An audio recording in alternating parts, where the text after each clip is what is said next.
है एंटार्क्टिका, जो सदियों से इंसानों की पहुंच से दूर और उनके लिए एक बहुत बड़ी मिस्ट्री रहा है। चाहे वो ब्लड वाटरफॉल्स हो, मिस्टीरियस एनिमल्स हो, अंडरग्राउंड लेक्स हो या बर्फ के नीचे दबे हुए शहर हो, एंटार्क्टिका के बारे में कई ऐसी मिथ्स और मिस्ट्रीज हैं जिनका आज भी सुराग नहीं लगाया जा सका। एंटार्क्टिका दुनिया का वो अकेला कॉन्टिनेंट है जहाँ कोई इंसान नहीं रहता, क्योंकि यहाँ पर टेम्परेचर -90 डिग्री सेल्सियस तक चला जाता है। इसके साथ साथ यहाँ पर 300 किलोमीटर/आवर की स्पीड से बर्फ के तूफान भी आते हैं। इसी तरह एंटार्क्टिका दुनिया का सबसे ड्राई कॉन्टिनेंट भी है, इतना ड्राई कि आपको शायद ये जानकर हैरत होगी कि इसे डेजर्ट भी कहा जाता है, क्योंकि यहाँ पर सिर्फ 51 मिलीमीटर बारिश होती है। इस सब के बावजूद पिछले कई 100 साल से बहुत से कंट्रीज एंटार्क्टिका का कंट्रोल लेने की कोशिश कर रहे हैं। एंटार्क्टिका का ये मैप देखें, इस हिस्से को फ्रांस क्लेम करता है, इस पार्ट को नॉर्वे क्लेम करता है,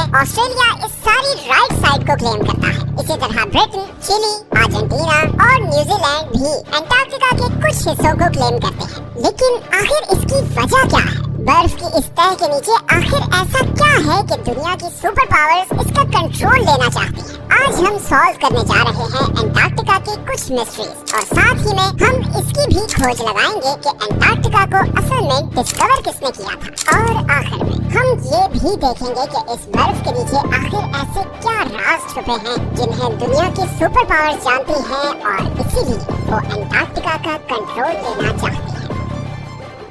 एंटार्क्टिका किसने डिस्कवर किया? Depends on who you are asking. Britishers कहते हैं कि एंटार्क्टिका उन्होंने डिस्कवर किया था, जबकि रशियंस कहते हैं कि सबसे पहले उन्होंने यहाँ कदम रखा था। लेकिन एंटार्क्टिका का जिक्र आज से कई हजार साल पहले ग्रीक फिलोसोफर एरिस्टोटल ने किया था, जब उसने कहा कि जमीन गोल है और नॉर्थ और साउथ पोल एक दूसरे के मिरर इमेजेस हैं। 2021 में रॉयल सोसाइटी ऑफ न्यूजीलैंड की एक स्टडी पब्लिश हुई जिसमें ये कहा गया कि इधर ऑस्ट्रेलिया के पास पोलिनेशियन आइलैंड्स पर रहने वाले माओरी लोग शायद पहले इंसान थे जो 7वीं सदी में एंटार्क्टिका पहुंचे थे, क्योंकि उनकी पुरानी कहानियों में एक ऐसे बर्फीले कॉन्टिनेंट का जिक्र मिलता है जो जमीन की सदर्न साइड पर है। खैर रिकॉर्डेड हिस्ट्री में ब्रिटिश ऑफिसर जेम्स कुक वो पहला यूरोपियन था जो एंटार्क्टिक सर्कल क्रॉस करके इधर एंटार्क्टिका के पास पहुंचा, लेकिन वो अभी एंटार्क्टिका से 130 किलोमीटर दूर ही था कि उसने अपनी शिप वापस मोड़ ली, क्योंकि उसे एंटार्क्टिका तो नजर नहीं आया, मगर पानी में तैरते हुए आइसबर्ग जरूर नजर आए और समुद्र के तेवर ऐसे थे कि शिप को आगे लेकर जाना बहुत खतरनाक था। इसीलिए जेम्स कुक ने कहा था कि इस सदर्न कॉन्टिनेंट तक पहुंचना इतना खतरनाक है कि शायद ही कभी कोई इंसान यहाँ तक आए। कैप्टन कुक के बाद और भी बहुत से लोगों ने एंटार्क्टिका डिस्कवर करने की कोशिश की, मगर वो कामयाब नहीं हो सके। फिर 19वीं सदी के आते ही इकोनॉमिक डोमिनेंस के लिए कंट्रीज के बीच एक कंपटीशन शुरू हो गया। दुनिया अब एक न्यू वर्ल्ड ऑर्डर की तरफ बढ़ रही थी, रिसोर्सेज और नए ट्रेड रूट्स डिस्कवर हो रहे थे, इंडस्ट्रीज लग रही थी। हर कंट्री आने वाली नई सदी में सुपर पावर बनना चाहता था और इसीलिए एक्सप्लोरेशंस उरूज पर थी। ऐसे में 1819 में रशियन एम्पायर ने रशियन एक्सप्लोरर फेबियन वॉन बेलिंगshausen को ये टास्क दिया कि वो पूरी दुनिया के गिर्द चक्कर लगाए और नई कंट्रीज और कॉन्टिनेंट्स डिस्कवर करे। 1820 में फेबियन ने कैप्टन कुक की प्रेडिक्शन गलत साबित की और यहाँ सदर्न ओशन में पहुंचकर एंटार्क्टिका को बहुत करीब से देखा।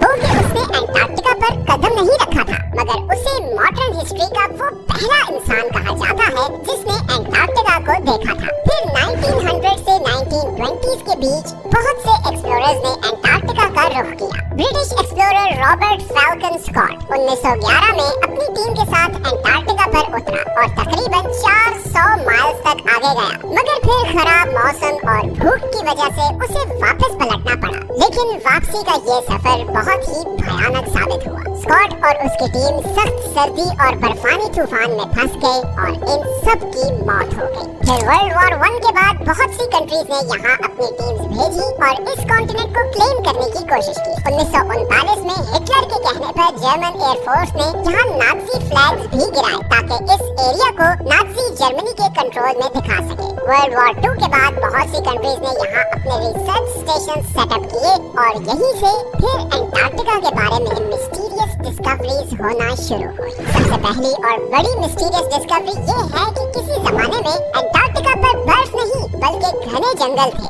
इंपीरियल कॉलेज ऑफ लंदन के साइंटिस्ट्स के मुताबिक उन्हें यहाँ फॉसिलाइज्ड वुड मिली, जिससे इससे पता चलता है कि करीबन 90 मिलियन ईयर्स पहले अंटार्कटिका एक गर्म कॉन्टिनेंट था जहाँ पर घने जंगल होते थे। इसके अलावा उन्हें यहाँ कुछ ऐसे इंसेक्ट्स के फॉसिल्स भी मिले जो सिर्फ गर्म इलाकों में होते हैं। अंटार्कटिका के बारे में दूसरी बड़ी और मिस्टीरियस डिस्कवरी ये थी कि इस 3 किलोमीटर की बर्फ के नीचे 400 लेक्स हैं जिनका अपना ही इकोसिस्टम है। वहाँ पर ऐसे समुद्री जानवर हैं जो पूरी दुनिया में कहीं नहीं होते, जैसे ये बड़े बड़े स्पाइडर्स और सी थ्रू जेलीफिश। ये बर्फ के नीचे एक अलग ही दुनिया है। इसी तरह अंटार्कटिका पर एक और चीज जिसने बहुत से एक्सप्लोरर्स को बहुत सालों तक पजल किए रखा, वो ये खूनी चश्मे हैं। मैकमर्डो की वैली में ये वाटरफॉल ऐसे है जैसे बर्फ से खून निकल रहा हो। मगर हाल ही में साइंटिस्ट्स ने ये डिस्कवरी की है कि इस वाटरफॉल का सुर्ख रंग इसलिए है क्योंकि इस चश्मे को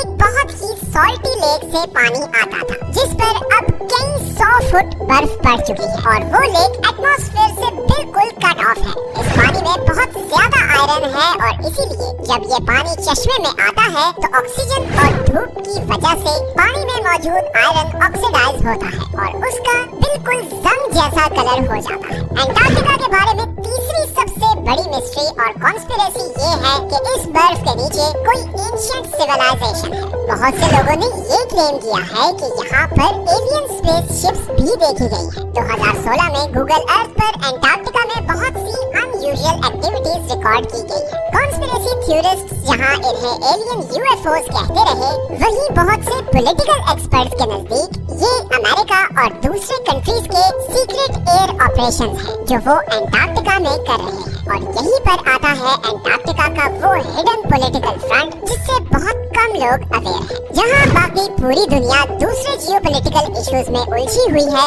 वहीं अमेरिका, चाइना और सोवियत यूनियन एग्रेसिवली अंटार्कटिका पर एक्सपेडिशंस भेज रहे हैं। इनफैक्ट चाइना ने तो वहाँ अपने मल्टीपल रिसर्च स्टेशन सेटअप किए हैं। 1959 की अंटार्कटिक ट्रीटी के मुताबिक कोई भी कंट्री अंटार्कटिका में साइंटिफिक इन्वेस्टिगेशंस कर सकता है, बस उसे इन स्टडीज का रिजल्ट सब कंट्रीज के साथ शेयर करना होगा। 1992 में यूएस जियोलॉजिकल डिपार्टमेंट के सर्वे में ये डिस्कवरी सामने आई कि अंटार्कटिका में 500 बिलियन बैरल्स के नेचुरल गैस और ऑयल के रिजर्व्स हैं, लेकिन चाइना और ये दूसरे कंट्रीज इस ऑयल और गैस के लिए अंटार्कटिका में इंटरेस्टेड नहीं है, बल्कि हाल ही में अंटार्कटिका में बहुत ही बड़ी क्वांटिटी में नियोडिमियम, प्रेजियोडिमियम, टर्बियम और डिस्प्रोजियम जैसे रेयर अर्थ मिनरल्स के रिजर्व्स डिस्कवर हुए हैं। ये वो मिनरल्स हैं जो सारी इलेक्ट्रॉनिक डिवाइसेस में यूज होते हैं और क्योंकि दुनिया का फोकस अब ऑयल और गैस से हटकर इलेक्ट्रॉनिक डिवाइसेस को पावर करने वाले एनर्जी रिसोर्सेज की तरफ जा रहा है, तो इन मिनरल्स की डिमांड ऑयल और गैस से भी ज्यादा है।